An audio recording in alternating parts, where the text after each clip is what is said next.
Bir. 1-2-3.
Жағасы, Қызылорда қаласы, тарихы оның тұңғиық шежіреге қарашы, бірлікпенен татулықты осы өлкеден табасын.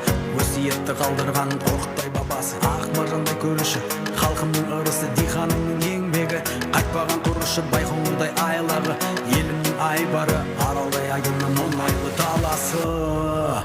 Алашымның анасы, Қызылорда қаласы, көз алдымда көркейіп, құлпырып барасың. Қос жағалау қарашы, ешкім жоқ таласы, ой көтеріп келіп. Hoş geldіңіздер. Hoş geldіңіздер. Рахмет, лайк басып отырыңыз. Каркасы, стиль маркасы, көп жерді қамтыды. Рахмет, Нұр. Рахмет.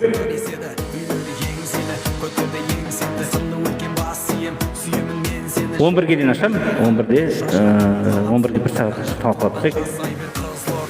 Кіріңдер, жігіттер қайда? Ақжол. Рахмет. Трансляцияны бөлісіңдер. Қайта қасқырлары кірсін.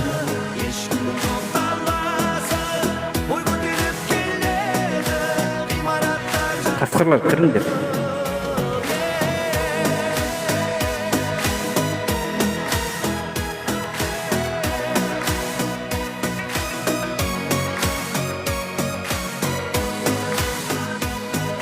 Кеш жарық, кеш жарық.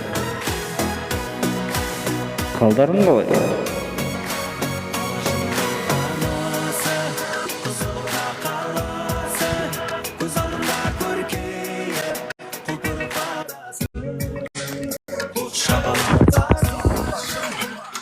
Ой, Данчо. Кеш жарық. Қалайсыңдар, амансыңдар? Аман. Эфирді ашып жатсың ба? Иә, 11-ге дейін ашсам болды. 11-ші регион анеге жіберді бұл. Эфир енді кіріп атқанша? Келді ғой, Ақжол келді. Ақжол келді. Бір минут.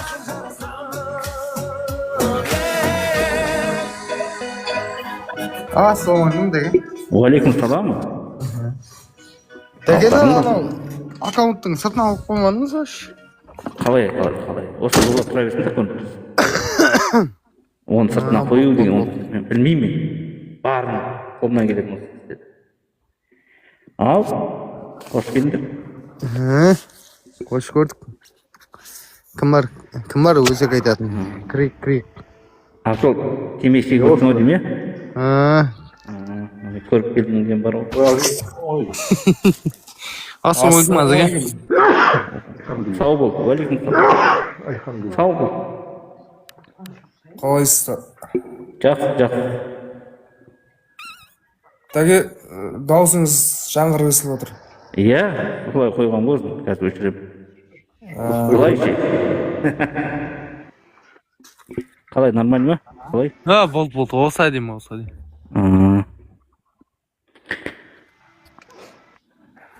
Рас па екен дейді. Сума келетін рас па екен дейді. Кім ойлаған бұлар бұлай болады деп кім ойлаған дейсің ғой. Иә.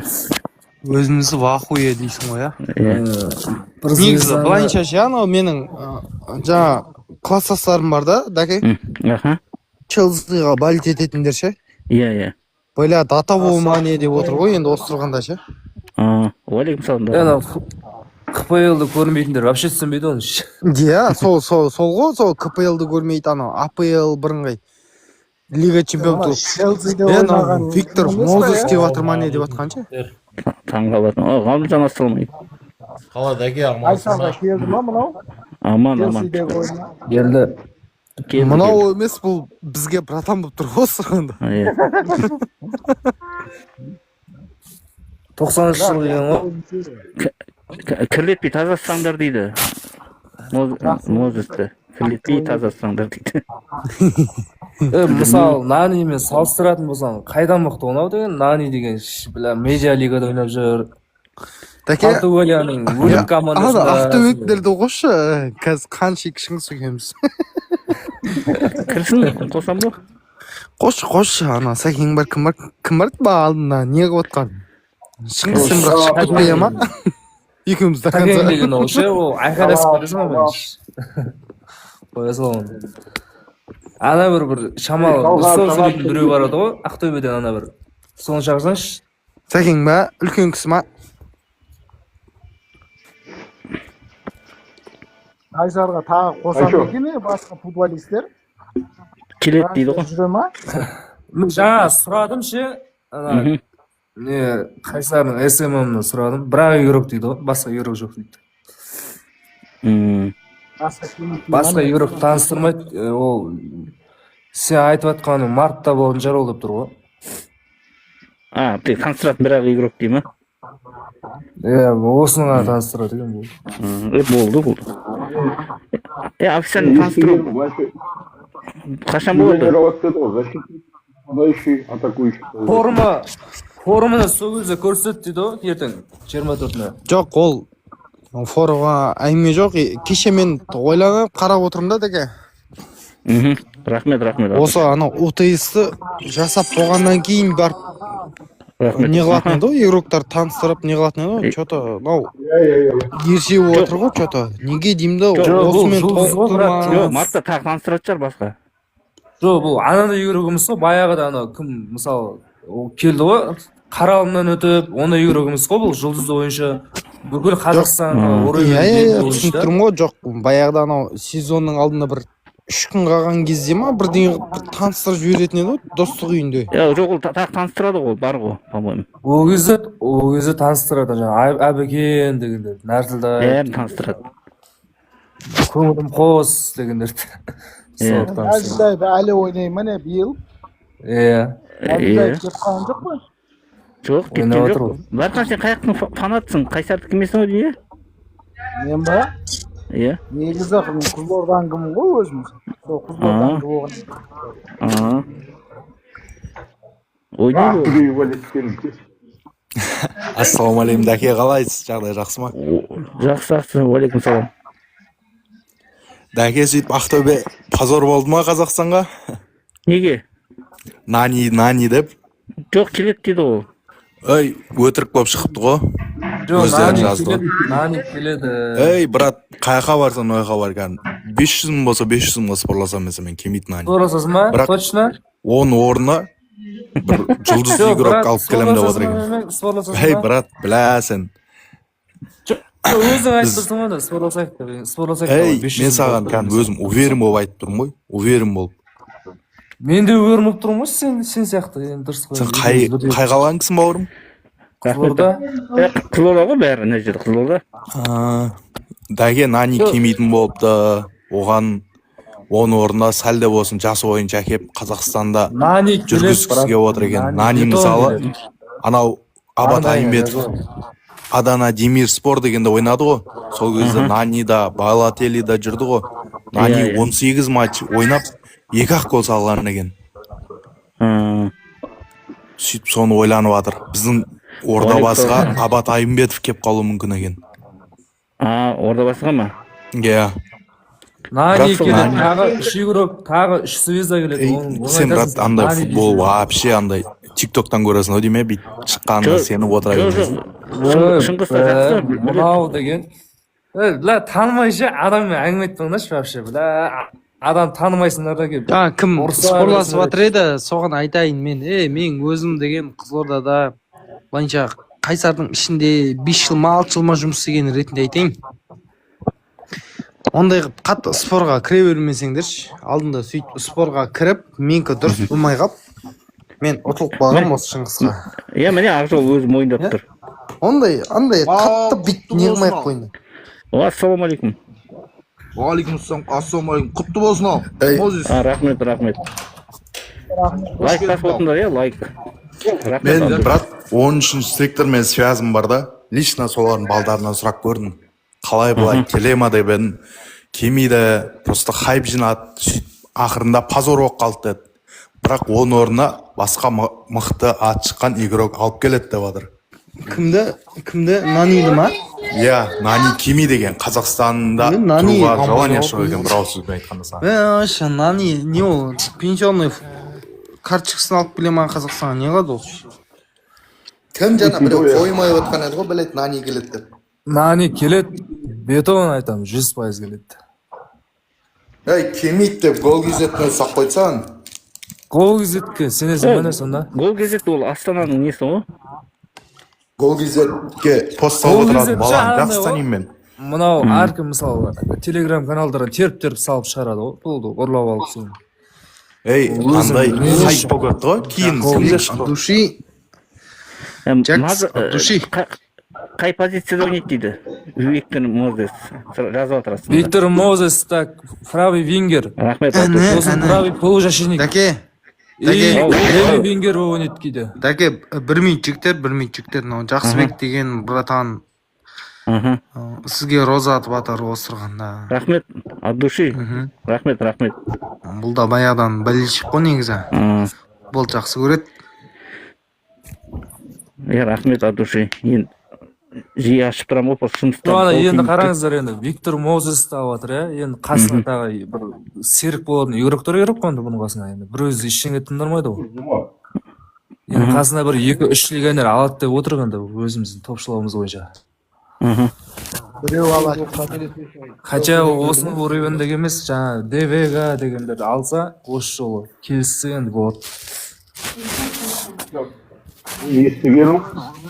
Спартактың болельщиктерін өзі айтып отыр ғой, бля, уровені ондай қайсарақ өсіп кететіндей төмен емес еді ғой, бля, мықты ойнап беретін игрок қой деп отыр ғой. Бағлан қазір қосам, Бағлан. Болмаса мен шығып кете салайын да, бәкең кіретін болса. Жоқ, отыра бер, қазір босайды ғой. Ана, кірді батыр ғой, кіріп батыр. Кірді ғой. Зеленый свет қой Бағланды.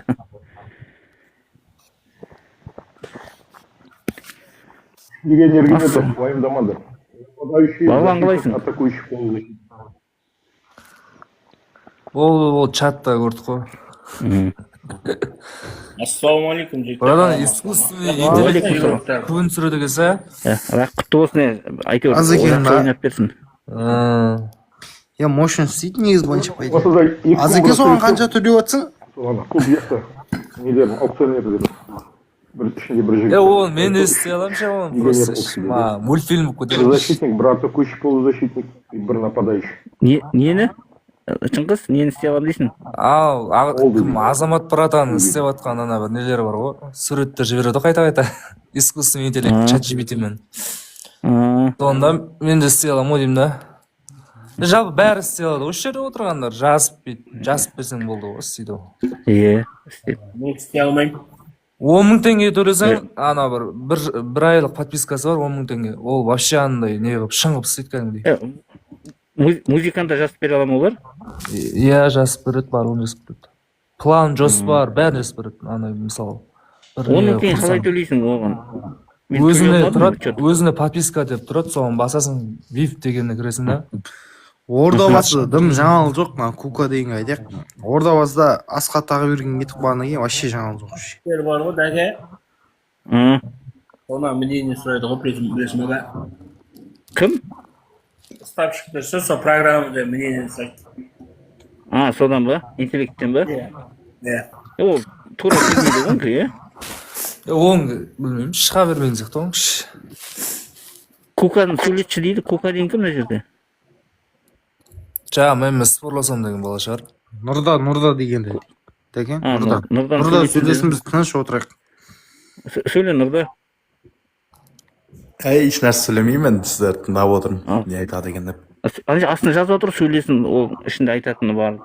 Бұл танышықтар ғой, ойнап жазып отыр ғой. Рахмет, атушы лайк басып жіберіңдер. ОТС-тағылар айтып отыр ғой, Қайсардың несінде болғандар. Мозесті бір апта тексерді дейді, ол үшін тренер күстепті ғой.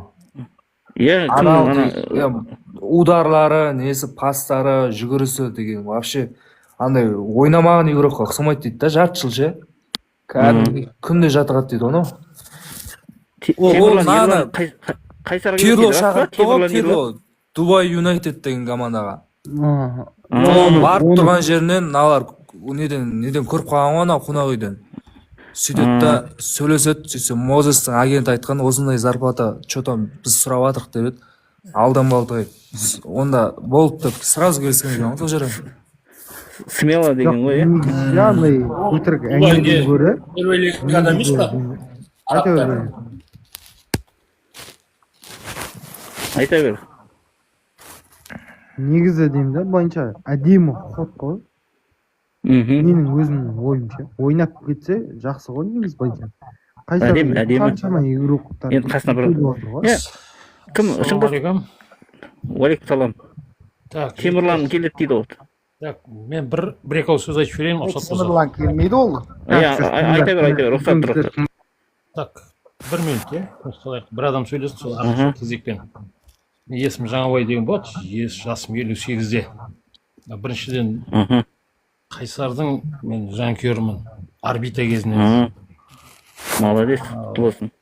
Ол мен өздеріңе де жаңалық, керемет жаңалық. Сосын мен Челсидің жанкүйерімін. Тіпте вообще жақсы болды. Виктор Мозес туралы көп өтіріктер шығып жатыр, жігіттер көбісі білмейді екен. Виктор Мозес Антонио Контенің кезінде действительно қасқыр болды, қасқыр арланы болды екен. Правый вингер. Он же фулбекте де ойнаған. Действительно Қайсарға күшті көмек болшы. Осыдан біздің Қызылордан әсіресе мен басқалар шаруам жоқ. Қызылорда біздің Қайсарда ойнап жатқан жігіттерге көп бұл сабақ, бұдан үйренетін көп нәрсе бар. Жалғыз ол біздің ойыншылар, даже Ферапонтов та қазіргі бапкерді үйренеді бұдан ертең. Бағдар береді ол. Тұра тұр. Біздің Қазақстанның бір футболист әлі көрген емес. Зайнуддинов, мысалы, қазір Бешикташта ойнады, ойна аламады. Бешикташта ойна аламады. Қайта Ресейге барды. Мен үшін мен таңғаламын біздің Қазақстанның футболшыларына. Неге шетелге асып кетпейді? Кенжебек Ахматқа барды. Неге Ахматқа барды? Бармайсың ба? Турция, Европа. Күшті үйреніп келесің. Күшті ояқтың сабағы мықты болады. Ресейде вообще нәсілшіл халық қой вообще деген. Действительно күшті приобретение бізге. Мысалы Луиш Нани Ақтөбеге алады, мен олда қолдай, мәйлі 40-қа келсін. Зато үйренеміз біз одан. Көп нәрсе. Бірден бас сал, 50-ге келді, 40-қа келді, бізге 25-ге келген балдарын өзі ойнай аламай жатыр. Кеше Қайратты көрдіңдер ме, мысалы Брюггеге? Нөл абсолютно ойын жоқ. Ешқандай комбинация жоқ, вообще. Бишара Анарбеков айтып, бірнәрсе тырпылсап, ұстағысы келеді, оған көмек те жоқ. Қарап отырсаң, баяғы біздің кезінде, мысалы, полковник Қалымбетовті біле шығарсыңдар, қайтып болып кетті. Действительно, олар жұдырық сияқты болған. Марқұм кеше қайтып болып кеткен Марат Есмұратов деген болған. Қаландар Ахметов дегендер ойыншылар күшті болған. Сорока Федор, мысалы, Алина Кабаеваның әкесі ойнады бізде. Кім Кабаев деген штрафнойдың несі, мастері. Бұл білмейміз, келген ойнайтын баланы итеректеп басқа командаға сатып жіберуге дайын тұрамыз. Кеше Громыко ойнау керек еді бізде. Алты ақша жоқ деді, сатып жіберді. Не болды? Орны тесіліп те қалды. Графика бізде Қазақстанда футболдың политикасы почти ноль, абсолютный ноль, бублик. Футболдан көп ақша істеуге болады. Мысалы жергілікті балдарды итермелеп, жақсы ойнайтын балдарды академияға ана құрып, соның қайсарын ойнатса, Антонио Конте ұқсап, мысалы Мозесті кішкентай баласындай көріп, қандай ойнатып шығарды. Миллионер болып келеді солардың бәрі. Ал бізде керісінше. Лайк басып отырыңыздар, лайк. Аха, айта беріңіз. Керісінше бәрі байдың баласы ойнаса екен, мынау сол. Команданың жағдайын ешкім ойламайды. Ол өтірік емес. Любой команданың көріңізші, любой академиясы бар. Любой команда шетелде. Кішкентай Голландияны қараңдаршы, қаншама академиясы бар. Ал бізде қаншама жеріміз бар, қаншама халқымыз бар. Бір түйір академия жоқ. Жалғыз Қайратта ғана бар. Қазір Қайрат қаншама ақша істеп жатыр, мысалы Анарбек Сатпаевтар қаншама ақша. Дұрыс. Шеттен алған жақсы көреміз на. Енді сол аға сөзіңізді бөлейін мен, енді сізден кішімін ғой. Мына келгенде мына Мозестен ертең көп нәрсені үйренеміз. Бұл ертең жас балдарға барып. Жоқ, аға бір сөзіңізді бөліп жіберейін, я. Хорошо, давай. Сіз анау айтып отырсыз, бізге графикадан бұрын Тигран Барсегян деген игрок келген кезде мен айтқан тұғым. Енді бір сөз. Сол кезде айтқан тұғым. Игрок аламыз ба? Сол кездегі мен тренингілік штабтың бәрін мен жақсы араласатынмын. Сол кезде айтатын бар тұғым. Игрок аламыз ба? Кемі 3 жылға контракт жасайықшы. Осындай айлық, осындай болсын деп. Мен сол кезде айтатын тұғым. Қазір бізден ойнап алады да, айырып ойнап алады да, бізден кейін кетіп қалады. Болды. Бізден игрокты сатып алсын да, мысалға, бізде ойнаған игроктар, мысалы, Тигран Барсегян тегін кетті, Громыко кетті, Курьер болды, мысалға. Курьер? Мысалға. Анау, бізде нападающий болды ға, ой, елки. Не үшін бір сезон ойнайды ғой. Жылғы болды, анау, Самалда тұрды бізде, ЖК Самалда, Универсамда. Кім еді? Нападающий болды, кіммен, Джаджеже кімдермен ойнады бірге? Джон Джошуалармен Бомбо ба? Кулион Бомбо. Солармен бірге сол кездің өзінде айтып жүретін тұғым.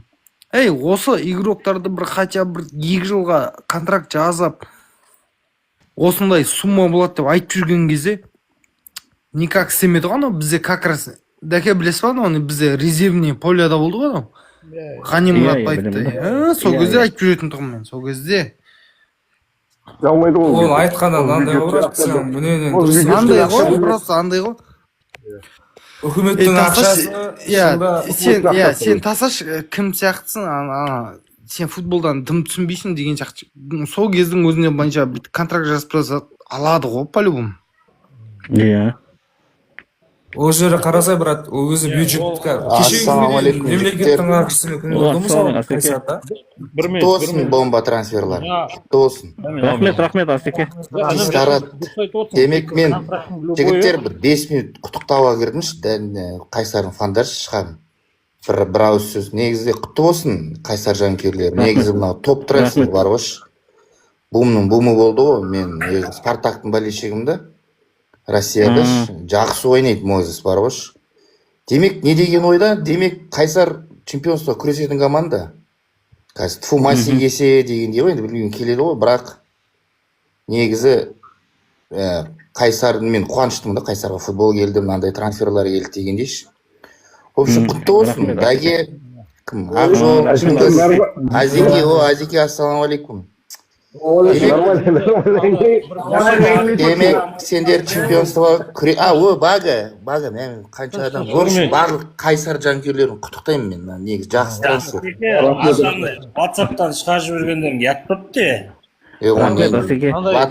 WhatsApp-ты маған айтпасаңдар шығарған мен емес, оны Асеке еркектер өздері разберутся, кім шығарды. Курцума деген рас бекен, Курцуманы да шығарып қожа, гол 24-да тұр. Ауысу мүмкін деген. Курцума жақсы защитник былайынша. Демек, Қозыбақов даге жақсы жұмыс істеп жатыр да, значит, ол да задача қойды да, ол жеке менің ойым, чемпионство күресу деген, потому что мынандай трансфер болмады да, жоқ, Қазақстанда мынандай трансфер болмады әлі. Мозес сияқты деген. Болмады ғой, Вагнерлаттың өзі жетпейді болған. Жоқ, жетпейді, жоқ, қандай жетпейді. Мозес деген ол еще ондай, біраз жерде ойнады ғой, ё-моё. Прямой Англиядан келіп тұр ғой ол деген.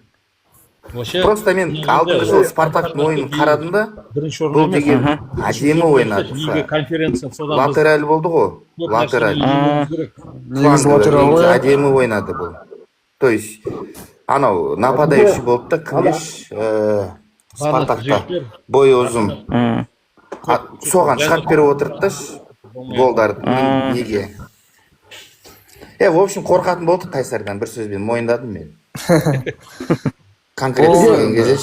Бұл негізі бір өзі жалғыз катать ететін игрок қой. Жеке менің ойымш, біздің защитник. Мастерствоны шешіп кететін игрок қой мынау деген. Бір гол салып кетеді. Жоқ, скоростной ғой, шыңғыс, бұл скоростной. В общем, сол құтты болсын, Даке, мен. Попозже играемыз. Рахмет. Алло, Ақтөбелікке құрдасына сәлем айт. Азеке, вот этот жесть, не маленькие дети же. Сами разберетесь. Салем, мать, я такое не люблю. Салем, малем, вот это интриги, расследования деген система. Жақсы. Ау? Бала шағып, бала бол деп шығарып жүрсіңдер ғой Азекеңді, яқ бол деп. Кім оны бала бол деп шығарып жүрді? Бала бол деп шығарған жоқ. Мен сияқты шығып бітсе, бір сәріде жігіттер осындай деп айтты. Былай ғой, Бага, мен айтайыншы, оның бәрін маған айту қажеті жоқ та, конкретсін келген кездеш. Мен шығарсам, мен жауап беруші едім. Ана сені жерлесің бар ғой, кім еді? Голосование жасап қойып. Аты кім еді, Дәкен ол? Білмеймін, қайсына көрін. Азеке кім шығарып жүрген? Жанат па? Жанат, соны айтайын дедім. Жанаттай досың ба? Жанат, Ақтөбелік Талғат. Айтпастайшы. Рахмет, Асеке. Асекең несі жоқ, Асекең не olмаңдар. Ол еш қатысы жоқ. Нани өтірік дейді ғой, бірақ мен естігенімше Нани өтірік дейді, короче, келмейді дейді ғой. Нани келеді, Нани. Жоқ, келеді дейді, келеді. Железо бетон келеді ғой, братан. Шешіліп қойған. 24-ті көреміз енді. 24-ті көреміз. Нанидің уровені бірақ Мозескіндей болмайды ау. Нанидің уровені жетпейді Қайсарға. Неге Мозеске жетпейді. Мозеске жетпейді ау, Мозес өткен стабиль ойнап жүрген бала ғой. Мозес 5 жас кіші ғой, 5 жас разница ойласа енді. Ол 40-тан ал 35-те. Еще бұл 35-ке кеше декабрьде толған, даже 34-те бұл. Исламхан Қайсарда деп жазып отыр ғой, рас па өтірік па? Өтірік ол. Өтірік. Ол еще көп айлық сұрайды, еще жарақат алып қалды, неға отыр? Кергенбіз ғой. Астана жүр ғой. Еще баяғыдай ойын жоқ қой. Сосын Темірлан Ерланов келеді дейді, рас па ол? Ол Ақтөбеде жүр қазір. Қаралымда жүр соқта. КСО-да жүр деп тұр ғой, жазып отыр. Кофейнеде жүр көрдім дейді. Кеше ана посттың қолын алып жатыр еді Ақтөбеде. Қалай ол? Міне КСО-да жүр, кофейнеде көрдім. Исламханды айтып отыр. Онда ертең сол орта таныстырамыз, онда қалай өп кетті? Білмеймін, кофейнеде, қай кофейне, ана площадьтағы ма? Қай жерде кофейне? Мозесті көру келген шығар, может. Қолтаңбастан кетті. Ол Астанада тұрып. Мозестің өзі келе ма? Таныстырама ауызша. Қазір звондай, Исламханға звондайын қатып отыр. Мозес қайға қонады екен ертең? Қызылордада жататын жер бар ма? Сұлтан Плазаға баратын шығар. Сұлтан Плазаға? Азамат ең алып кетсе, ие тасып бер. Кім үйіне қонады? Кімнің үйіне қонады? Айтпақшы, Буланың үйіне қонады, Буланың. Қозбақ үйіне алып кете ма өзінің? Мозес ойнай ала ма дейді, ана жерін жазып жатыр. Мозес ойнай ала ма Қайсарға келгенде? Қаға рейсіз біткенше біздің үйде тұра тұр деп дедім. Мозес Ұлтын тауында ойнап жүргенде, Ұлтын тауы неде Премьер-лигада болды ма или чемпионшипте ма? Чемпионшип. Жігіттер, айтам Мозес деп әйтеуір Исламханды таныстырып жүрмесін ертең. Топ трансфер деп. Исламға негр емес қой онда. Ана жері негрдің қолдыр ғой. Айтады ғой, байқамай, анау қарамен бой алып кетті деп. екінші адам жазып жатыр, кзода жүр деп. Кім қайттан жазып жіберші, кім жүр? ассалаумағалейкум ағайын, қалайсыздар, амансыздар ма? О, Талға, ассалаумағалейкум. Уағалейкум ассалам, қалайсыздар, амансыздар ма? Көрінбе тәкемен әсіресе бүгін Қайсардың жанкүйерлерінің көңіл күйі тамаша сияқты ғой, керемет сияқты ғой. Бәрі мас, уже той болған. Нұрсұлтан Құрманның видеосын көрген жандар бар ма? Келіссөздер қалай өткен, жалпы негізі Дубайға барып, Дубайдың бір жергілікті бір клубымен сөзге келмей қалған ба, сондай бірдеңе дейді. Жалпы негізі Қайсар осы сәтті пайдалана отыра өзіне албаған сияқты деген сөйтіп келтіріп тұр сол негізі. Жоқ, Пиро шақырған оны Дубайға. Сосын оны кесіп қойған негізі Дубай Юнайтед. Просто аналар Қайсардың несі, пландары, жоспарлары анадан мықты болып шыққан, короче. Сол, көрдіңіз ба, Шыңғыс, мен неге келтіріп отқаным, демек Қайсардың селекциясында жалпы сөзге келістіру, сондай бір өте бір өнерлі жігіт бар деген сөз ол. Алды ғой кеше бір нені, Англиядан оқып келген бір баланы алды ғой. Енді ол емес шығар енді бірден. Жалпы негізі футболшылармен айналысатын адам. Содан кейін мен қателеспесем, Шыңғыс, сіз айттыңыз ғой деймін, алдындағы эфирларда Қайсар бұнда үлкен мықты трансферлар жасамайды деп. Жоқ, сіз айтқан жоқсыз ол бұны. Мен айтқан жоқпын ол. Мен фантастика айтамын ғой мен.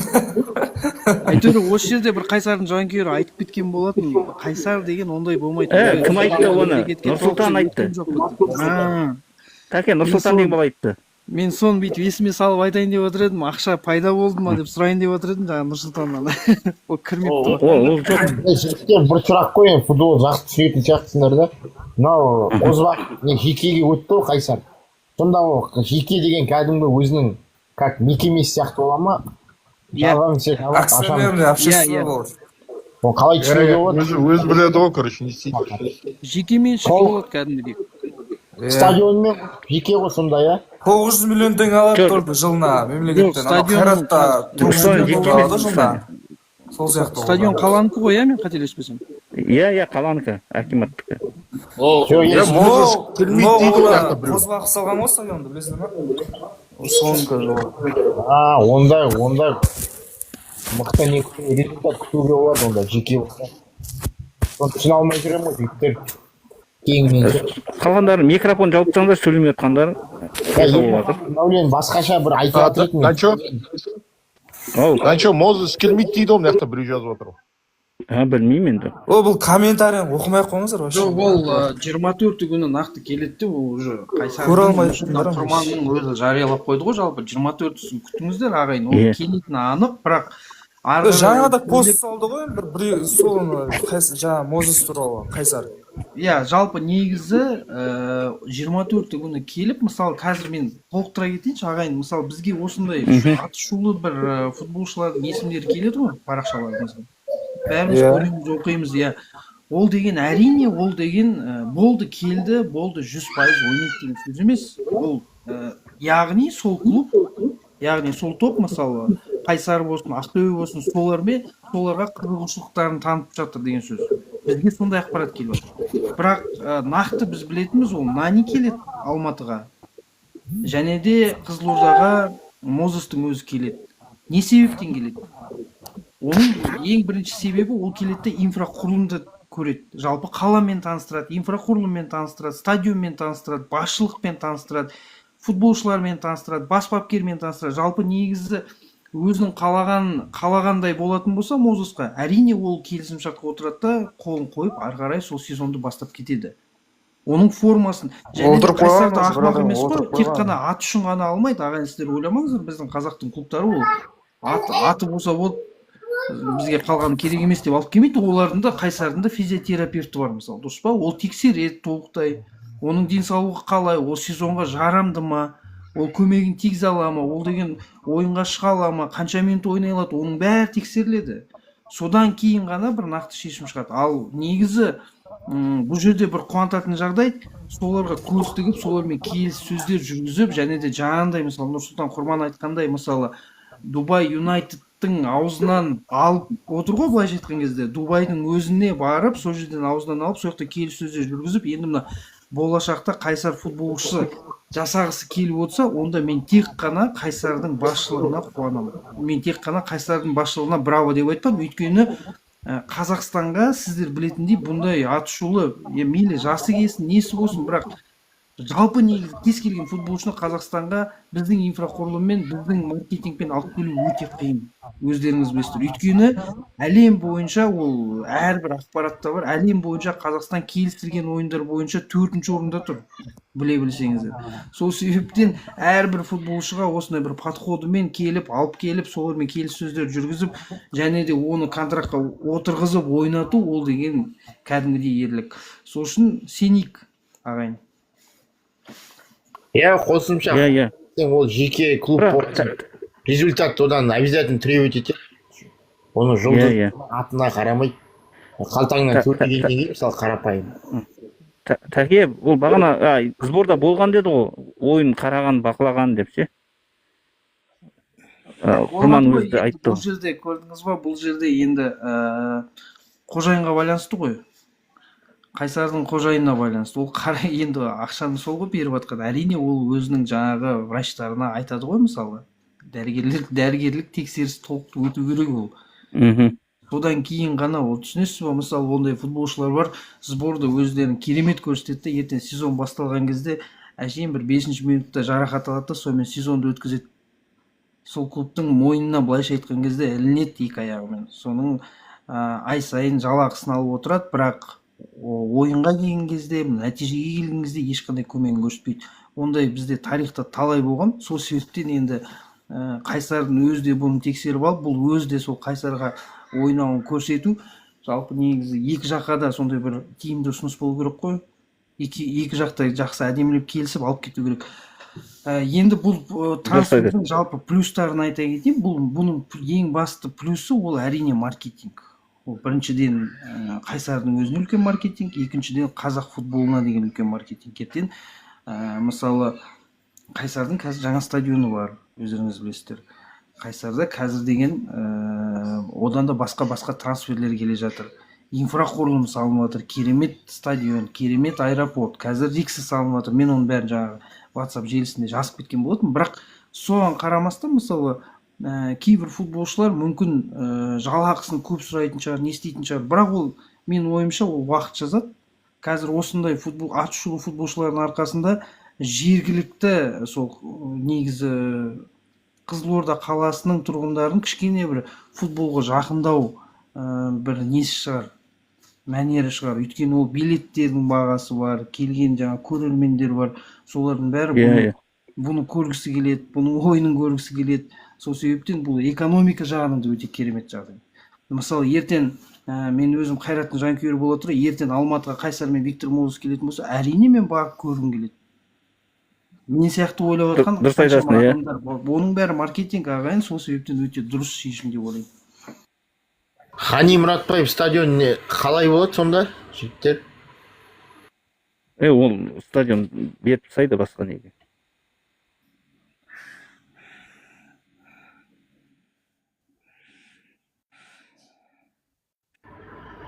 Тағы бір клуб ашып беретін болса, вообще. Женский команда ойнайды, женский команда.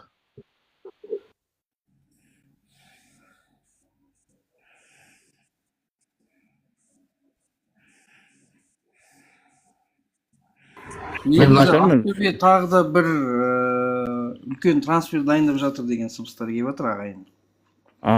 Айта кет. Серый кардинал парақшасына жазып отыр. Атын жазған жоқ. Оны қазір жанкүйерлер өздері анаяқта таласып, атын өздері ойдан құрастырамыз деп жатыр, бірақ жақын арада сол аты шығып қалатын шығар. Сосын естуіңіз бар ғой, жалпы негізі Ақтөбе қазір деген Томас Мюллер деген футболшылар бар, Миралем Пьянич, Нанидан бөлек тағы да сондай бір-екі футболшыға кәдімгідей көз тіккен болатын, бірақ жағдайға байланысты, футболшының көзқарасына байланысты, инфрақұрылымға байланысты ол трансферлер болмайтын сияқты, бірақ Нани енді медиа футболда Ресейде жүргеннен кейін мүмкін оған бір жақсы бір ұсыныс, жақсы бір жалақы төленетін болатын болса келіп қалатын шығар. Өйткені деңгейі өте керемет дейді, білмеймін, әйтеуір жазып отыр ғой қазір парақшада, жалпы негізі сол медиа лигада да кәдімгідей енді масқара дейді ғой. Жасына сай емес дейді. Қазфутбол Ақтөбе өтті, иә. 4 клуб, иә, атын атайтын болсақ, Шахтер, Ақтөбе, біздің Қайсар, 4-ші кім? Жоқ,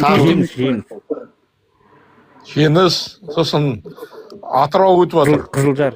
Сіз жекешелендіру процесін айтып жатырсыздар ма? Иә. Аха, жекешелендіру процесінде қазіргі таңда Ақтөбе нақты, Қайсар нақты, Жеңіс нақты емес, өйткені Жеңісте Ламтадзе тек қана академиясына қарайды, академиясына қаражат жұмсайды. Әзірге Жеңіс жергілікті акиматтың қаражатына өтеді. Шахтер, 100%, нақты жазып отыр парақшада. Одан кейін енді Қайрат баяғыдан жалпы. Содан кейін 100%-ға өткен Қызылжар. Қалғандарынан әлі ондай бір нақты ақпарат жоқ. Мен өзім ойлаймын, жеке деген 4-5 жылдың ішінде результат беретін нәрсе деп ойлаймын да. Сен қалтаңның ақша шығарғаннан кейін каждый мелочтің өзіне спрос ойланып істейсің ғой. Результат түріп жетесің. Қалтаңның ақша төлегеннен кейін. Әрине. Мен егер Қазақстанға бір стадион салу керек дейтін болса, мен бірінші орын өзім қызылордалық болсам да Ақтөбені айтар едім да. Сәкетіп тұрып бір стадион керек. Сіз футболды негізі біраз болды ма қарап жүргеніңізге, или былай енді әшейін пікір бөлісуге келдіңіз ба? Енді мен өзіміздің лига ондай не қылмаймын, әлем мировой футболды көп көремін. Түсінікті. Онда енді бұл жерде отырған жандар негізі білет, біз сезон басынан бастап айтып келе жатырмыз. Стадион қазір деген Алматы қаласында, Ақтөбе қаласында, Шымкент қаласында іргетасы салынып басталып кеткен. Стадион салынып жатыр уже. Мен сізге айта кетейін, жалпы 2026-ның аяғы, 2027-ның басы стадион аяғына келеді. Сол кезде Ақтөбе су жаңа 35 мың стадионға барып, сол жақта өздерінің ойынын жүргізеді.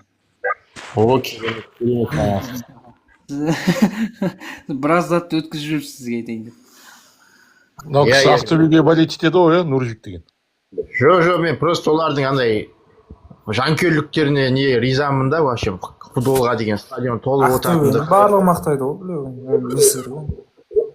Жоқ, мен негізі толып отыратынына сол жанкүйерліктеріне андай бір стадион керек қой деп айтамын да, андай. Андай жанкүйерлік обал ғой дейсің ғой, мынандай ауыз мұрнына шығып отырады. Бірақ анау площадка. Мен бір таң қалатын, Мозес Наниден 3 есе аз алады дейді да, ол қанша зарплата сонда түсінбей тұрмын да. 3 есе аз алады дейді. Сондай төмен зарплата кесетіндей не істеді деймін да. Свеза ғой біз бұл. Мен сізге былай айтайын, бұл жерде Ақтөбе Наниді нақты маркетинг үшін шақырып отыр ғой, аты шулы болғаннан кейін. Португалияда деген сияқты. Бәрібір қанша салыстырсаңыздар да, бірақ Нанидың андай бір пиар менеджменті кішкене жоғары ғой Мозесқа қарағанда. Аты жағынан, не жағынан, сол себептен... Көбісі ұмытып кетті ғой қазір. Ұмытып кетеді ғой, енді бәрібір енді...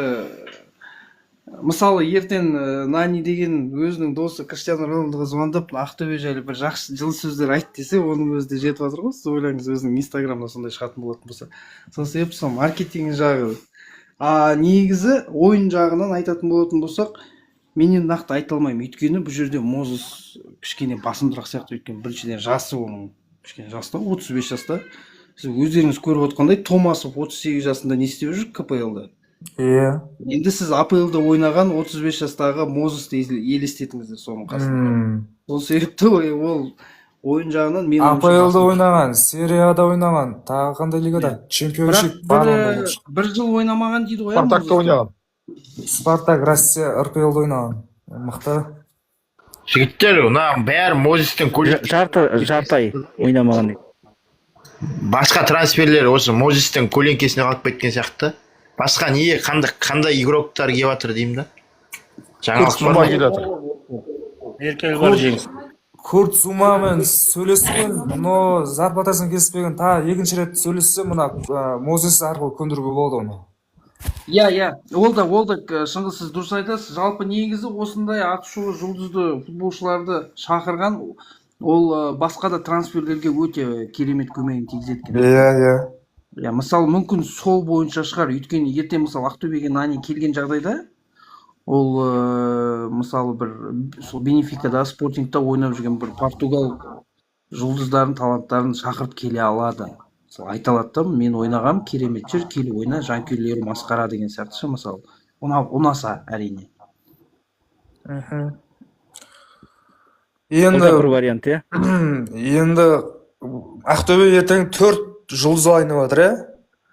Енді Қайсар бір ғана жұлдыз алмайтын шығар деп тұрмын, енді өзім 2-3 алатын шығар енді минимум деп отырмын енді өзім. Курт Зума келсе, тағы біреу келсе. Енді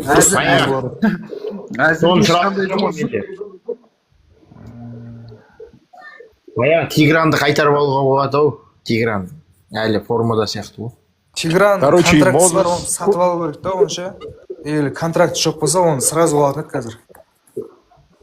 Ертең әйтеуір 24-ті Мозес, Курт Зума, сосын Лукас де Ваган үшеуін таныстырмасын.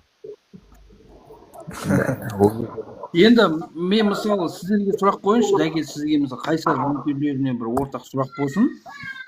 Түсінікті өте керемет трансферлік компания. Егер Мозес келетін болса тек қана қуанамыз. Қазақ елі болып, қазақ жұрты болып, өйткені қазақ футболының үлкен үлес. Бірақ Қайсардың негізгі мақсаты қандай болады? Осы трансферден қалай ойлайсыздар?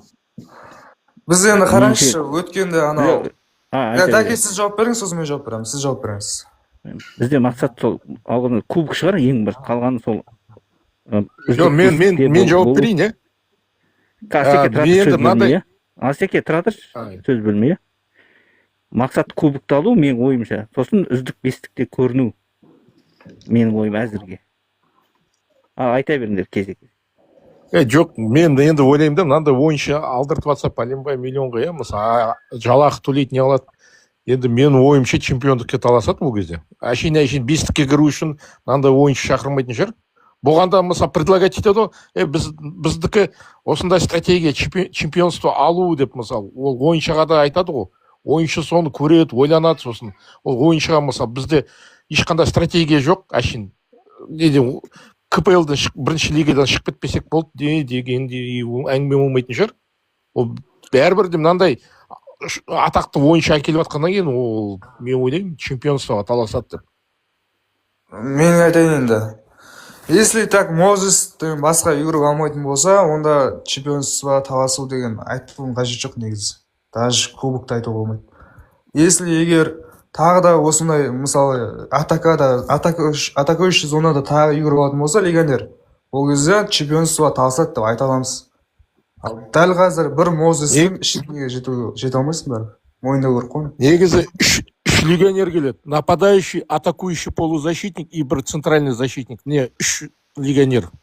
Осыдан 2 күн бұрын мен сөйлескем кісілермен. Солардың айту бойынша. Бірақ айтқан жоқ кім екен деп. Жігіттер, нардан мен бір комментарий ұнап тұрды. Мнениесі осы негімен де келеді да логикамен. Зритель жинау үшін әкпел жатыр дейді да. Билеттің бағасы ұшып кетпесін әйтеуір. Жоқ, зритель. Қызылорданың нелер ол. Жоқ, зритель жинау үшін әкеліп жатқан жоқ. Бля, братан, біз анау күшсеше полядан жыртып алып не қылсақ та барамыз ғой поляға. Стадионға біз барамыз. Біз барамыз. Наша салсақ барамыз. Жоқ, андай қып, бля.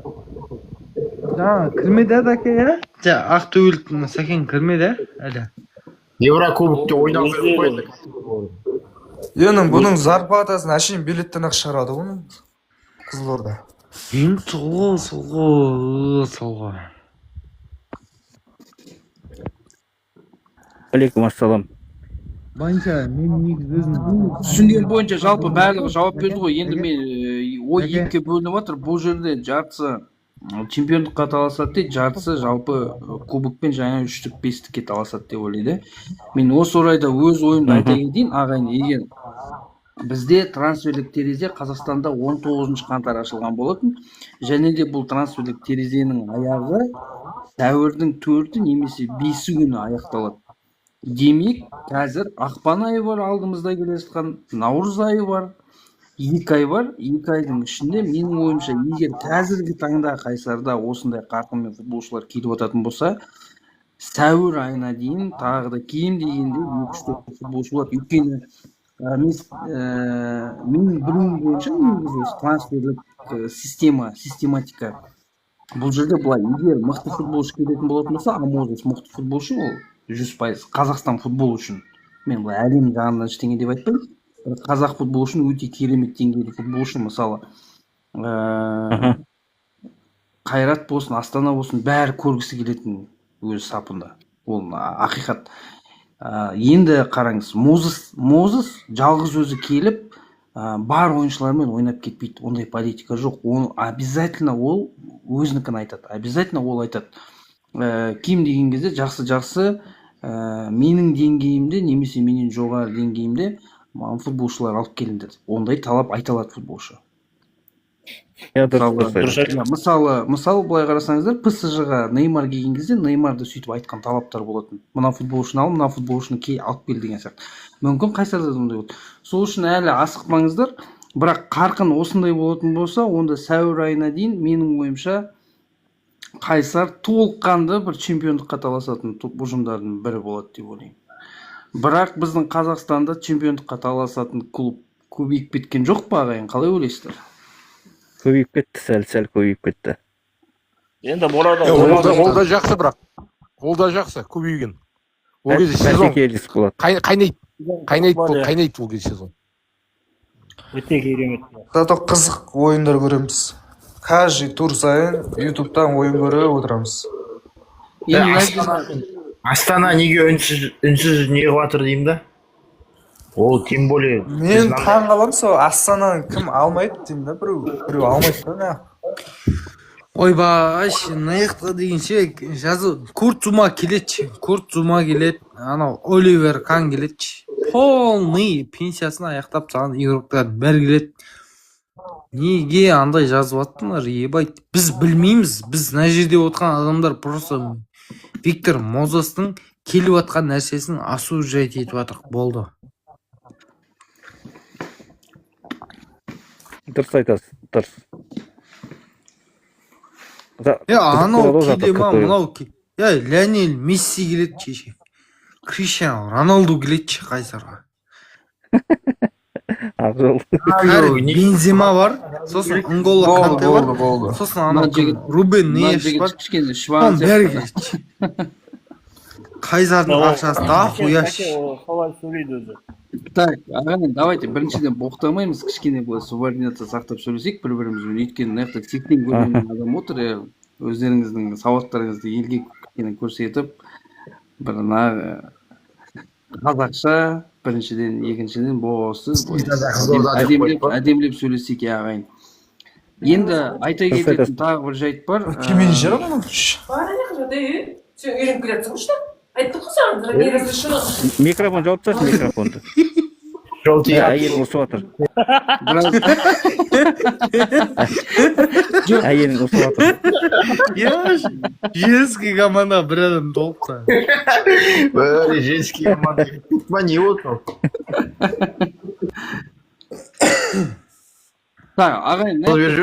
Көп адам түсінбей жатыр екен, не деген ақмақтық, қаншама миллион айлық төлейді, бүйте түстеді дейді. Қайсар жеке меншік, 100% жеке меншік топтардың 100% емес, брат, 100% емес. Енді былай айтайын, 4-5 жылға дейін. Қара, Ақжол, мен саған былай айтайын, 100% болмаса да, бірақ легионерлерге КФФ, Қазақстан футбол федерациясы толықтай шектеу қойып тастаған легионерлерге мемлекеттен қаржыландыру жоқ деген сияқты. Демек, Мозес келсін ба, Криштиану Роналду келсін ба, оған төлейтін су жаңа Қайсардың басшысы. Сол себептен ол жеке меншік деп айта берсе де болады жалпы. Егер футболшылар болатын болса, не болатын болса, әрине, мен келісемін, өйткені ол жақта мемлекеттік субсидия, дотация болады, ол академияға да үлесі қосылады, жас балалардың киімі, олардың оқуы, жаңағы ай сайынғы төлемдері, кейбір мысалы балалар болады ғой, мысалы көп балалы аналар мысалы бірақ бір баласы футболшы болғысы келеді, соған мемлекет көмектеседі, оны әрине қолдаймыз. Бірақ легионерлерге келетін болатын болсақ, 100% ол жеке меншіктің қалтасынан төленетін қаражат. Осы себептен ол кімді алып келсе де, қашан алып келсе де, ол өзі біледі. Мынау бірақ банядадай ғой, братан, банядадай деген сияқты болып тұр. Сол ғой, ол ештеңе айта алмаймыз ондайға. Мысалы, датасын айтып жіберіңізші, қашан болады ашылуы, таныстыруы? 24 дейді, бірақ уақыты белгісіз. 24 ғой, 24-інде негізі бойынша біраз картоп болайын деп отқан сияқты ғой, негізі по идее. 24-ші қайсы, март па? Ойбой, осы Арғы күні суббота. Ой, стиль жазарсызда болып. Сөз бер, Тәке сөйлей берейін. Тәке сөз бөлмейік, жігіттер. Тәке анау ақтөбелік кісіні қош берсеңші. Кімді ма? Ол кісі жоқ. Қош берсеңші. Кеңесті күндері жолыққанша. Жақсы. Нанейдің құрдашы анау. Жаңа Сәкең. Ол үлкен кіз ғой, Ақжол. Нанейді Ақжол 60 адам көріп отыр, Ақжол.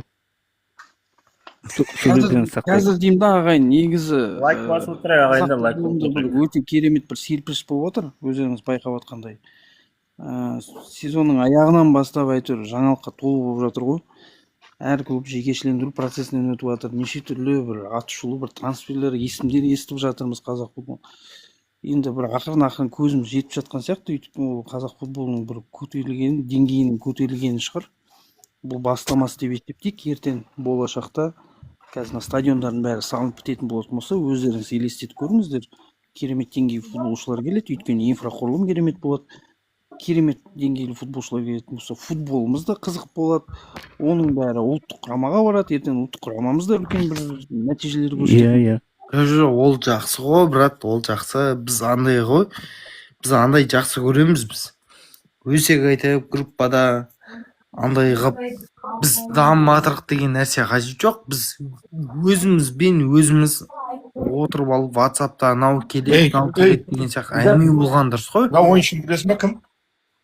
Кім? Виктор Мозес деген білесің бе? Челсиде ойнаған, Әйеліне өмір көрсетіп жатыр. Зәкең вообще. Кешкі отчеттар қоймады ғой. Жоқ, андай қылып, отчет беріп жатыр. кешін қатты подкаст қылмай қояқ деп жатқан. Жігіттер, өзіміз ортада әңгіме айтып, анау келеді, мынау келеді деген сияқты. Мынадан кейін ертең 24-нен тағы бір сюрприз бар ау негізі. Маманың сумкасы қашты. Көреміз енді. Мен түсінген бойынша Дәке, Қызылорда сонда бір оқу жиын жаттығуын сол Дубайда өткізген ба сонда? Биыл? Иә, Дубайда өткізді ғой. Енді қазір Турцияға өткізеді келесі. Турцияда да жақсы футболшылар бар, атышулы. Иә. Мүмкін ойыншылар көріп тұр, Қайсардың ойыншылары. Негізі Мозес пен Куртзума екеуі бірге Челсиде ойнады ғой. Келсе келіп қалуы мүмкін Куртзума. Мозес айтса. Мысалы, бағана айтып жатыр ғой деген, басшыларға айту мүмкін ертең. Мен деңгейді ойыншыларды әкеліңдер не деп ше, мысалы. Бағана айтты ғой, Неймар сияқты қылып. Сондай сияқты ертең Куртзумаға шығып, мысалы, давай бері қарай тартыл десе, осындай қаражат бөлінеді, осындай беріледі деп айтың десе, неге келмеске деймін де. Мүмкін. Европаның нелері ойнап келген игроктар әлдеқайда мықты болады негізі. Шлак легионерлерден қарағанда. Европа көрген десе, иә? Иә, дұрыс қой, Белоруссияның ойыншыларынан қарағанда осылар дұрыс қой.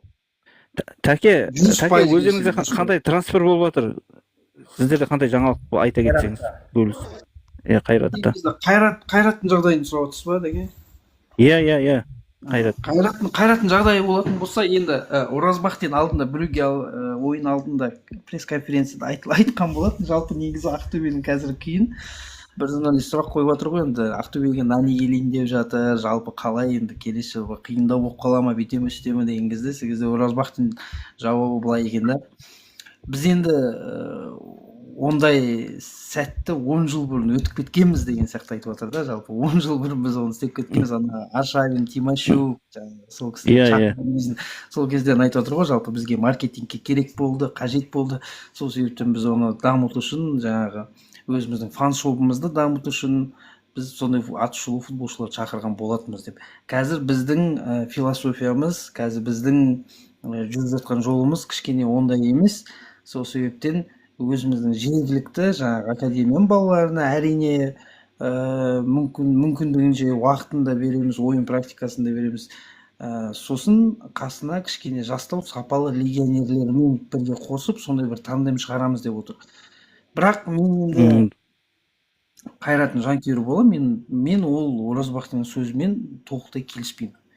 Неге десеңіздер, өйткені керемет деңгейдегі жас, мысалы, легионер Қазақстанға келмейді.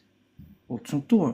Өйткені керемет деңгейлі футболшы ол Европада ойнайды ғой, мысалы, дұрыс па? Егер мысалы қазақтың баласы да мысалы Азаке барса, ол деген барып, мысалы, Европада ойнағысы келеді. Сол себептен осындай атышулы бір-екі футболшыны алып келсе, Қайратпен қарсы болмайтын едім. Азаке барса, Мен бәрінен бұрын ана нені сөз бөлмеңдер, жігіттер. Анау маркетинговый ход жасайын деп отыр ғой жаңағы. Асеке, 1 минут. Айта бер, Таке. Сол себептен енді жалпы Қайраттың философиясын көреміз. Енді ойын барысында көреміз, сезон барысында көреміз. Қазіргі таңда Себастьян Сибальяс деген вингер келді бізге. Сорокин орнына Африка деген жаңағы бразилиялық қорғаушы келді.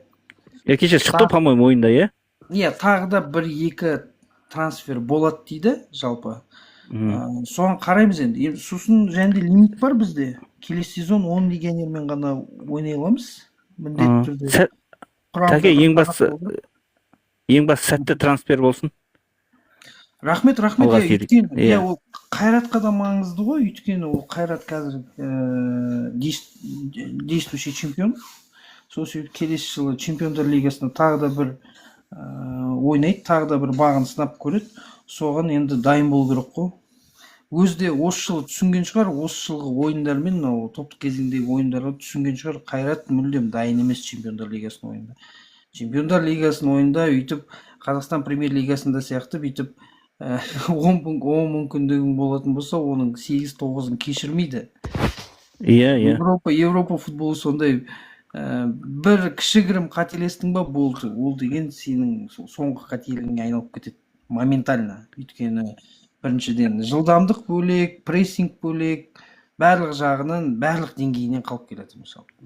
Короче, граммика сияқты игроктар қажет емес дейсің ғой, Сосын граммика жалпы граммика емес, жалпы негізі Анарбеков пен Дастан Сатпаевтан басқасының ешқайсы Чемпиондар лигасының деңгейі емес деп айтса болады. Бірақ олардың өздері де енді Анарбековті көрдіңіздер ғой, енді соңғы ойында кішкене өзінің неге бірақ андай қылып шығарып берген негізі бүйтіп андай составта неге көтермелеу түсіріп тастайсыңдар да осындай амалшылықтар. Жоқ, біз түсірмейміз ғой. Біз бұл жерде енді түсіргенде емес қой мәселе. Осындай деңгей деп жатырмыз. Біз Қайрат жаман осындай біздің деңгей қазіргі таңда. Өкінішке орай, бірақ солай ол.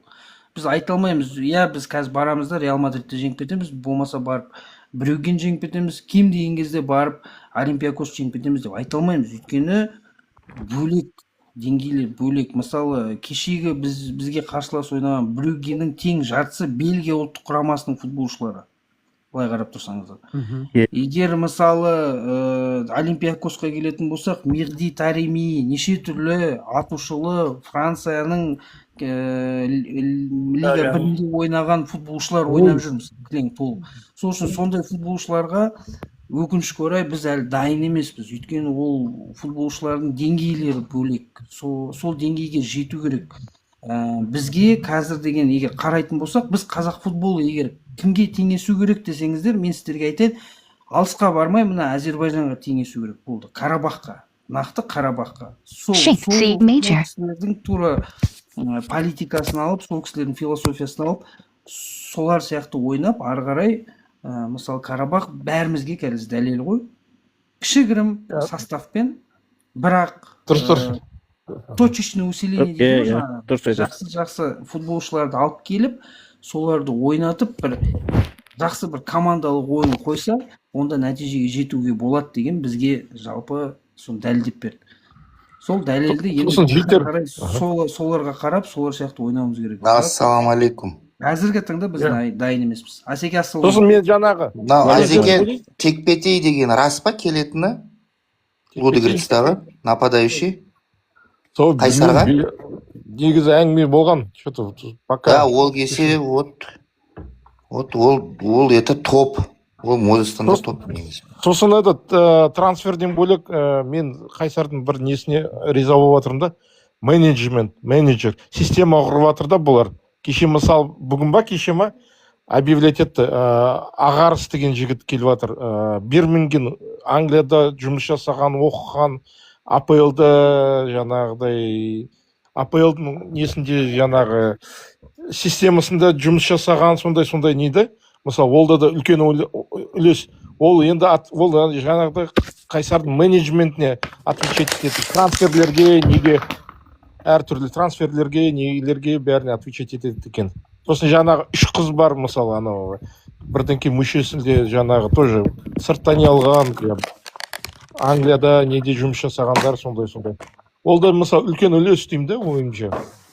Бұйыртса, уже келешекке қарап жатыр да Қайсар. Бір күндік өмірім емес. Мен жалпы ойлаймын да, Қайсарға кішкене жеңілдеу игроктарды алып келугеш. Стадион бар, аэропорт бар дегендейші, инфрақұрылым.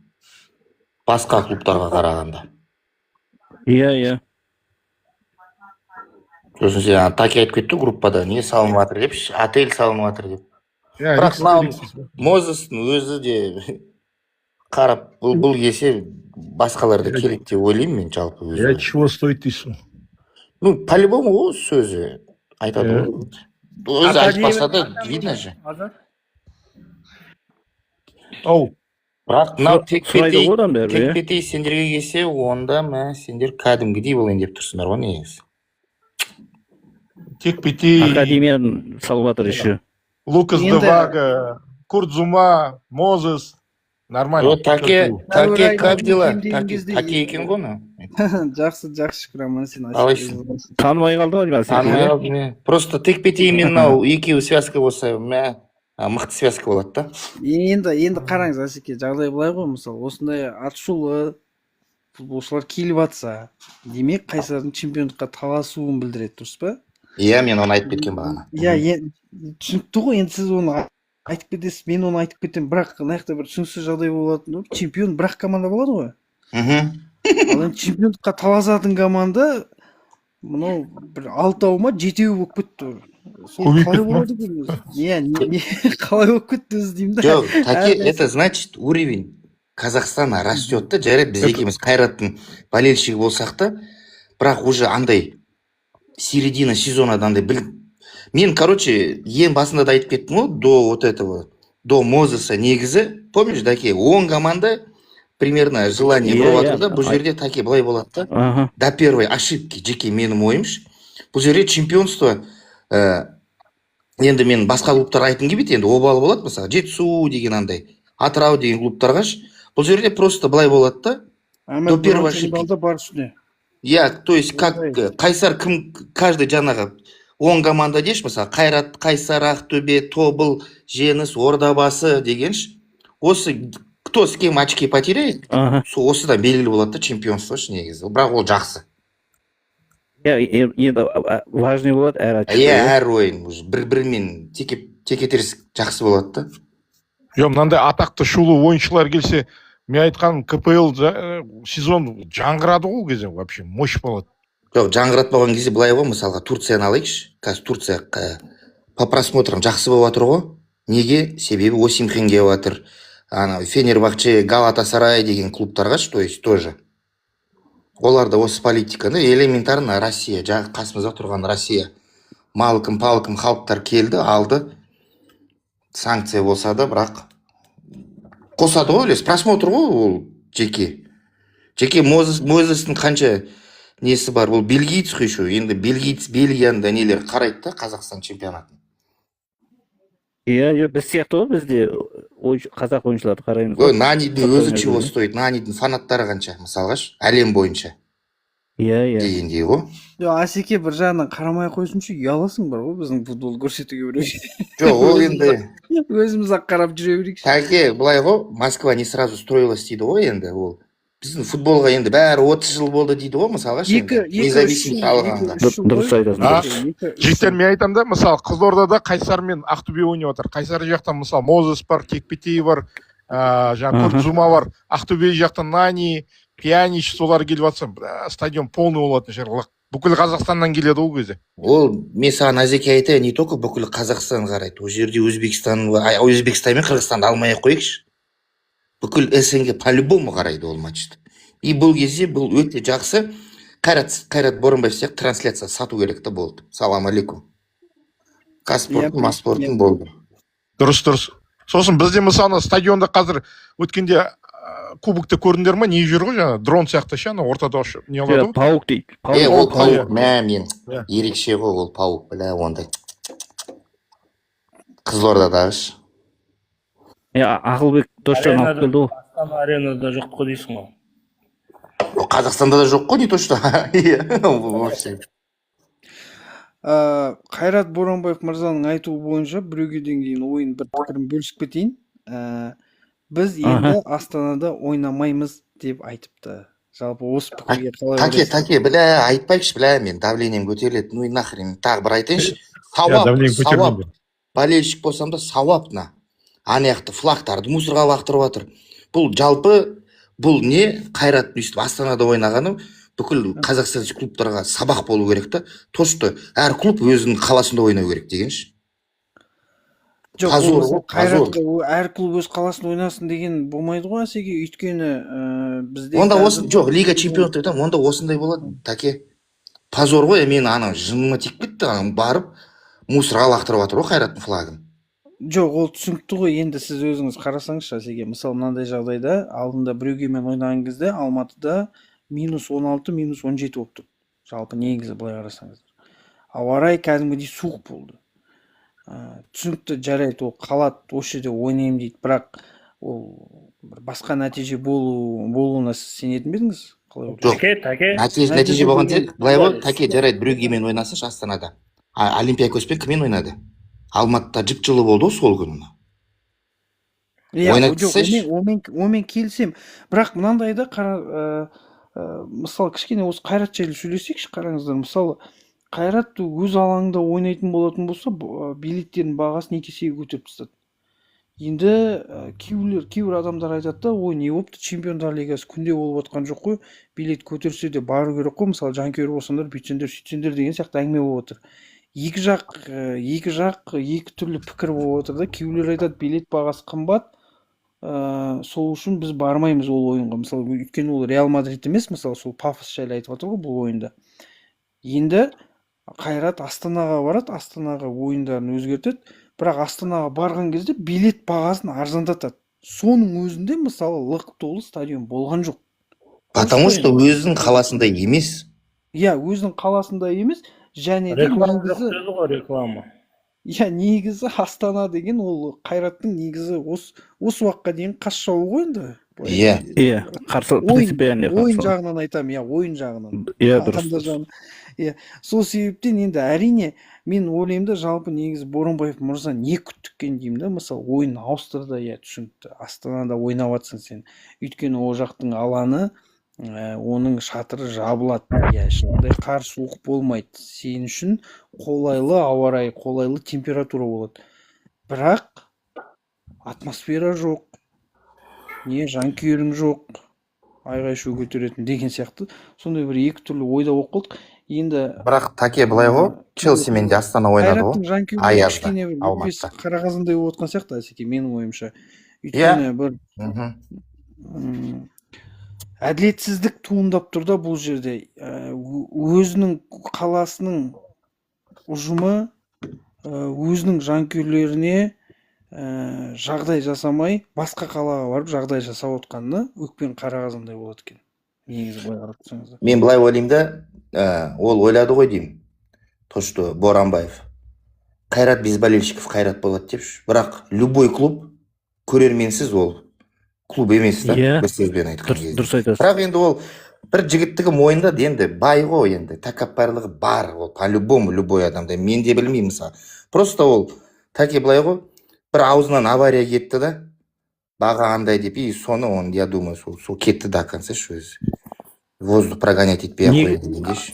Асеке негізі бір автобус ба, 2-3 автобус ұйымдастыру керек еді, иә? Жоқ, даги былай ғой, 2-3 автобус ұйымдастырған менде жарайды ол. Жоқ, премьер. Бас матчтар нелер барды дейікші, фан-клубтаршы, енді мысалға, сіздерде қайсар болса да, ертең Астанада барасыздар ғой мысалға. Бірақ фан-клуб барасыздар да, мысалы, мен сияқты, Таке сияқты адамдар явно бармайды да Астанағаш. А ондай Алматыда көп та.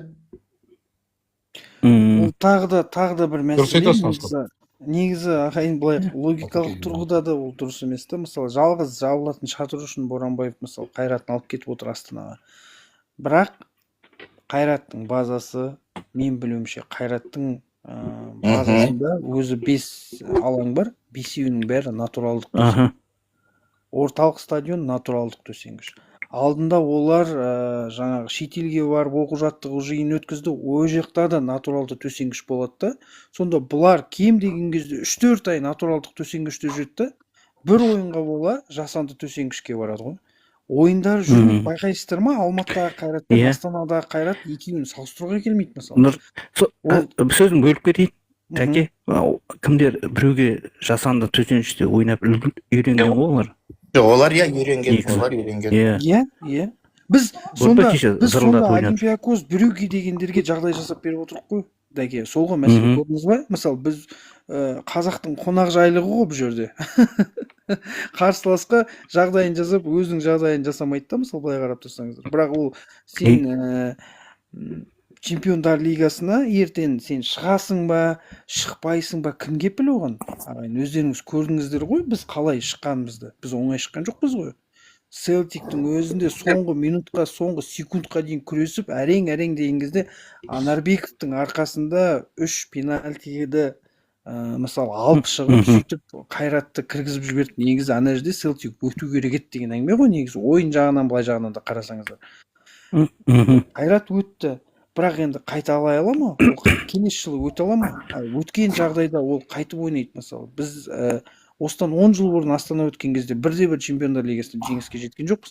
Енді 10 жылдан кейін өтіп, тағы да бірде-бір жеңіске шықпай тұрық қой. Енді білмеймін, енді Арсеналды жеңет дегенге білмеймін енді бұл жерде. Қайраттың өзі білетін шығар. Мен былай ойлаймын да, Таке, если руководство мынандай политикамен жүрсе, әкесін ауысымен шықпай қойсыншы Қайрат сол. Негеш? Жеке қалмайтын болды ғой. Анарбеков те обалда кешені, мысалға. Біздің көзімізге сөйтіп көрінеді, өйткені класс дейміз ғой, Асеке. Түсінесіз бе? Класс бар да, ол мысалы Қайрат қанша мықты ойнағанмен де ішкі біріншілікте, бірақ ол Чемпиондар лигасында ол Жоқ, Таке, сен мені түсінбедің, мен не про игру говорю, жаңағы. Тірлігі емес, Астанаға ойнады. Мен саған айтайыншы былай. Челсимен де ойнады ғой, Астана. Центральный стадион. Центральный стадион. Кешегідей суық болды ол кезде. Іштеңке етпеді ғой. Мына жерде де іштеңке болмаушы еді деп ойлаймын да, ол мен жеке ойым. Ол просто отмазка. Менің ойымша мен сол ойымда қалам. Ол просто сөзінен авария болды. Өзінің несі жібермеді. Гордыня дейді ғой орысша. И ол алтан яққа нете салды, болды. Отмазка ол. Просто сөзінен авария болып қалды. Бұл билеттер біз нете алмаймыз деп, сосын бір жері ашылды ғой, то что жетім. Мен даже Таке мен көрсеттім ғой, мен просто тупо 7000 теңгеге сатып алдым Сан-Сиродан билетті. Жай қызық болсын деді. Типа ертең айтам да, мен бардым деп Қайратпен. 7000 теңге тұрды ғой, мен группаға жіберіп едім ғой билетімді, сатып алған.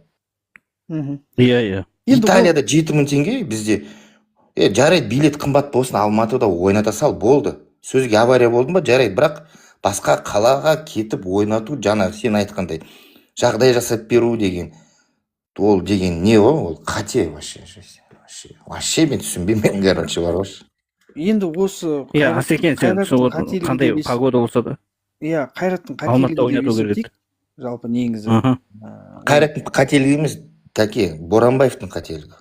мүмкін енді Бірақ бір қуантатын мойындатты. кінәлай беруге болмайды, Асеке. Өйткені оның қасында да мыңғырық адам жүр, олардың өздері бір кеңестерін береді, нелерін береді. Может быть, или иә, мүмкін. бірақ бір еркектігі мойындатты. Мүмкін чемпиондар лигасының командаларының өзі бір наразылық тудырып, мүмкін айтқан шығар, біз мынандай алаңда ойнамаймыз деген сияқты. Мүмкін сондай да бір әңгімелер болған шығар. Ауыстырыңдар дегенге келтірген шығар. Сен не оқыдың ба, интернетті көрдің ба, шулап жатқанын? Сол рас па жоқ па? Не бойынша? Ойнамай қойсын Қайрат дегенші. Бүкіл Европа типа болельщик жоқ, қандай не жоқ дегенде лига чемпионствода болмаған деген. Енді білмеймін, енді өтірік па, рас па, мен соған. Өтірік шығар ол. Көре алмайтындығын. Қалай шуласа да ол деген, ол Европа шешпейді ол. Қайрат ойнамай. Қайрат ойнайтын болатын болса, өзінің жеңісімен, несімен шықты ғой. Он деген ешкім тегінен тегін кіргізген жоқ қой, дұрыс па? Жоқ, бұл жерде дұрыс, бірақ айта береді любой клуб сырттағылар Европаға шықты ма групповой ойына, ол только өзін ғана емес, ол мемлекетті де ойлап ой керек қой Қазақстанды. Бетперде ғой, бетперде. Енді осы жылғы жалпы Қайраттың да өзі, жалпы қазақ жанкүйерінің өзі де ешкім де ойлаған жоқ қой. Иә, жоқ, ойлаған жоқ. Ешкім ойлаған жоқ, иә. Бұл шығып кетті аяқ асты. Қайраттың өзі де дайын болған жоқ, ол өздері де айтты ғой, біз Оразбақтиннің өзі де айтты ғой соңғы ойында. Не істейміз енді, амал жоқ. Давайте шуметь в Европе деді, болды, басқа ештеңе айтқан жоқ. Бас бапкерлерге қарай өтейік, ақырында әңгімені сонымен тәмамдайық. Жалпы негізі Ақтөбеге қазір бас бапкер сол Николай Костов әлі өзгерген жоқ. Бірақ негізі сыныстар келіп жатыр дейді, басқа біреулер келеді дейді, қарастырып жатыр дейді. Қайсарға нақты Ферапонтов қалады, дұрыс па? Мен түсінгенім. Иә, қалады. Ары қарай Қайратты түсінікті Оразбақтин болады. Енді негізі чемпиондықтарға таласатын Елімайда Карпович қалады. Енді осы орайда бір сұрақ про тренеров. Жалпы осы Қайсар ғой жарайды. Карпович, Нұрбол Жұмасқалиев, Оразбақтин. Ферапонтов қазақстандікі ма, ағайын? Иә, Алматыныкі ғой. Ферапонтов, Николай Костов. Тағы да кім чемпиондыққа бізге таласатын? Айта кетіңіздерші. Ордабасы бар ғой. Астана? Астана Бабаян. Алиалиев жеңіс. Жоқ, ол чемпиондыққа таласпайды ғой. Енді қараңыздар, мынандай бір керемет статистика. Мен жаңа есебім бойынша қазақстандық 5 бас бапкер чемпиондыққа таласады екен. Тек қана біреу ғана шетелдік. Ол Николай Костов, Ақтөбенікі. Таке, енді менде сұрақ. Всем. Жалпы, мысалы Қайсарға мына Мозес келе жатыр дейікші жаңағы. Тептеке келеді, сосын жаңағы Курдзума болсын, келсінші. Жалпы Ферапонтов басқарала ма бұндай игроктарды? Тот же самый Ақтөбеге Костов. Не тала ма жаңағы, сол Нани ингесін бұлар да енді непростой ғой? Басқара шығар, бұл көреміз. Енді Шпилевскийдің қол астына Вагнерлов келді ғой, Асеке?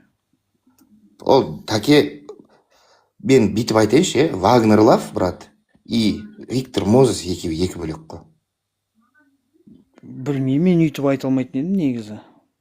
Жасқа мен Мозеспен салыстырған кезде Нани жарайды, бірақ бұлар, мысалы, Мозесім бар, Наним бар, Европада ойнаған кішкене мінездері бар, екелеу бар дегендей ғой, звездный игрок дегендей ғой. Жоқ, бұларға бір игрок болса жарайды, а бір 3-4 игрок болса, вот уже білмеймін, жоқ, ол мен жеке ойымда сұрақ просто. Жалпы, элементарно Реал Мадридті айтайыншы, мысалғаш. Просто, не, мысал ретіндеш, Хаби Алонсо келді, ештеңке істей алмады ғой, тыңдамады ғой сол. Винисиусың бар, анауың бар, мынауың бар дегендей ғой. И бұл жерде осындай менде сұрақ болып тұр да. Жалпы Асеке былай ғой, сөзіңізді бөлейін, Асеке былай айтқысы келіп отыр да. Бүкіл клуб осы ойыншылардың несіне қарай не алып кетпейді ма деп ше жаңағыдай подстраиваться под ихний этот подстраиваться. Мысалы ана кім Роналдо барды, мысалы маған осындай ойыншылар керек қасымда, осындай мен не айтам сондай болады деп, мысалы, или там Неймар болсын, Мбаппе болсын, мысалы сөйтіп мысалы диктовать етіп, бұларда да сөйтіп диктовать етіп кетпейді ма дейді да. Иә, сол Ферапонтов өзінің тактикасын ауыстырып шайып кетпей ма дегенім ғой, андай ода определенный несі бар ғой, өзің ойнағаншы. Короче, не под клуб, а под игроков, короче. Сұрақта мен жауап бере кетейінші сразу. Ол олай болмайды, өйткені бұл жерде мынандай жағдай болады. Жалпы мынау командаға жұлдызды ойыншылардан басқа жалпы командаға бір тактика құралады. Жұлдызды ойыншыларға арнайы индивидуалды түрде келеді де айтады, өздерің білетіндерін істеңдер дейді, болды. Оларға ешқандай ақыл үйретіп, сен ана жаққа жүгір, сен мына жаққа жүгір деп өйтіп айтпайды. Мысалы, тура мен жаңа айтып жатқаным, тура солмен екеуі келісті. Өйткені Шпилевскийдан да сұраған кезде, ертең Вагнерлов сізден мысалы 2 жас үлкен дейді. 2 жас емес, 3 жас үлкен Вагнерлов. Сіз мысалы оған қалай енді бас бапкерлік етесіз деген кезде, Вагнерлов, он сам прекрасно знает свою игру дейді. Он просто выходит и делает дейді, болды. Я ему ничего не говорю дейді. Тура сондай жағдай. Бұл жерде де Мозесқа да Ферапонтов ештеңе айтпайды. Ол өзінікін істейді, болды. Өзінің деңгейін көрсетіп береді. Бас бапкерге не керек? Нәтиже керек, дұрыс па? Ол қалай алып келеді ол нәтижені? Оның тактикасымен ба, оның тактикасы емес па, мысалы. Ол өзінің как бір сөз бар ғой, свободный художник дейді ғой, ойын алаңда. Өзі шығып, өзінің деңгейін көрсетіп, сөйтіп кететін. Бірақ ол дұрыс емес қой, ол мен білмеймін, мен как профессиональный футболистке айтайыншы. Ол өзің білгенін істесе, мына жақта клуб білгенін істесе, ойын болмайды ғой. Қазір мысалы Қайсар Мозесқа бір шарт қоятын жағдайда емес қой, түсініп отырсыздар ма? Мозесқа Қайсар керек емес, Қайсарға Мозес керек. Сол жағын түсініңіздер ағайын, түсініп отырсыздар ма? Мысалы Қайсар болмайтын болатын болса, ол барады, сол жаңа Дубайға да бара салады, болмаса өзінің еліне бара салады, оған ұсыныс жетеді, түсініп отырсыздар ма? Иә. Бәрібір оны біреу шақырып алады. Сол үшін бұл жерде Қайсарға керек болғаннан кейін, әрине Қайсар бүкіл талабын орындайды, Мозестің айтқан. Болды, оған свободный плавание береді. Бірақ кэшбэк келеді. Кэшбэк қандай түрде келеді? Билеттердің сатылымы, оның жаңағы жейдесінің сатылымы, оның аты, барлық қалаларда трансляция. Иә, барлық қалада трансляция, мысалы, оның бәрі көргісі келеді деген сияқты. Сол жағынан ол керемет кэшбэк алып келеді. Сол үшін мен бұл жерден тек қана плюстар көремін, минустар көрмеймін. Мысал деймін да? Ойнамай қойсын, шықпай қойсын алаңға. Бірақ ол сол бар Қайсарда жүр дегеннің өзі, ол үлкен маркетинг. Жаңағы мысал деймін да, енді Мозес келеді, анау келеді, мынау келеді, мысалы, иә, чемпиондыққа таласады. Вдруг деймін да, енді вдруг, енді белгісіз ғой. Қайсар чемпиондық алып жатса, мысалы деймін да, келесі жылы Лига чемпиондыққа шығып жатса, ол кезде мен ойлаймын, трансфер күшейеді ол кезде, иә, ойыншылар. Әрине. Мықты ойыншылар. Әрине. Өйткені бәрі қазір Қайратқа көрді да, Қайрат, грубо говоря, облажался дейді ғой. Сүрінді ғой енді, былайша. Соны бәрі көреді қазір, бәрі көріп тұр. Енді екінші оны қайталамау үшін бәрін істейді. Әсіресе мынау жеке кәсіпкерлер, мен сіздерге айтайын. Енді оның үстіне егер Чемпиондар Лигасында ойнаса сенің командаң, Мозес емес, Мозестан мықтысын алып келуге болады. Өйткені сомен шақырып алуға болады. Біз деген Чемпиондар Лигасында ойнаймыз, топтық кезеңде, кем деген кезде. Сен бізге керексің деп сөйтіп алып келуге болады. Ол кезде, мысалы, Қайсар футболшыларға талап қоя алады, өйткені бұл жақта Чемпиондар Лигасы. Әр футболшының арманы ғой Чемпиондар Лигасында ойнау. Енді 24 Қызылорда келді. Дұрыс айтасың.